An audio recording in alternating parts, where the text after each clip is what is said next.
back to the channel, and today we've got a slightly different video. I want to show you this. AMOS, the Creator, by Mandarin Software. It's not a book actually, but I thought I'd share this because it's like how can I describe this? It's very close to my heart. This is a games creator software which was made for the Amiga, the Commodore Amiga computer. Back in 1990 it says this was made available, published for the first time.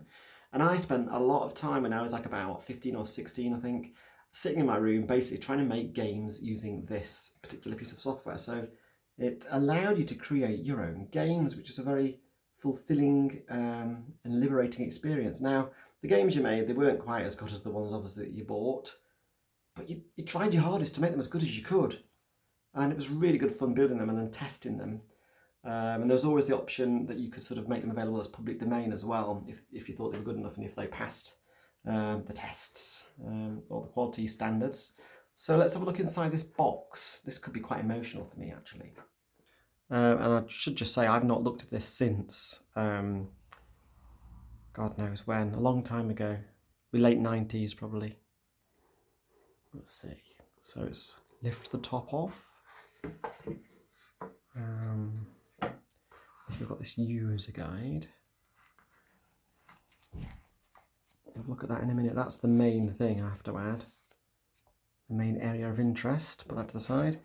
You've got 3 discs, floppy disks. Remember these? This was the Amiga's bread and butter, of course. And we've got a program disc, extras disc, and a data disc. I can't remember now what the difference between the program and the data disc was. Anyway, nice white discs. If you remember, this thing pulls back and the computer reads, the Amiga read the information on there, and it kind of span using these controls. And then this was the little tab. You can make it read only, or you can protect it from further writing. Brilliant. Love those discs. The clunkiness when you slotted that in and the noise, it felt good. Felt right. And we've got some other extras in here too. Let's have a little look. So we've got an extras manual. Oh, hello cat. Yeah, surprise appearance from the cat. Just wants to come and chat. Cat. Chatty cat. Right, and we've got some other bits and bobs. What's this? Win £5,000 cash. Oh look. Games Writer of the Year competition. I probably wanted to enter that, but probably never did because I wasn't probably quite good enough. But I don't know. What else have we got? Handy index. Okay, so that's good. What's in here? Looks like errors. Generally errors, I think. What's this here? Congratulations for buying AMOS. You now have in your possession what Amiga Format Magazine described as the most eagerly awaited Amiga package ever. You'll soon be discovering all the things that AMOS can do. Don't be put off by the number of commands.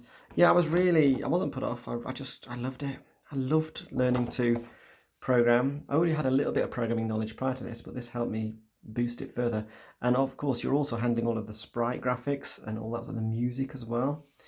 The whole thing. What are these here? Let's have a little look. This is not something that came with the game. These are my own writings. So look at this. This is some sort of like maze game planning. Wall, door, key, exit. So I'd kind of like this was my favourite kind of game because it was quite easy to do. You could make an array of that described like a dungeon or a map, and then you could say where the blocks were that your character, your sprite couldn't pass into, i.e. the walls, and the bits where you could, and then collectibles and all kinds of stuff like that. Teleporters. So look at that. I used to plan it on this squared paper.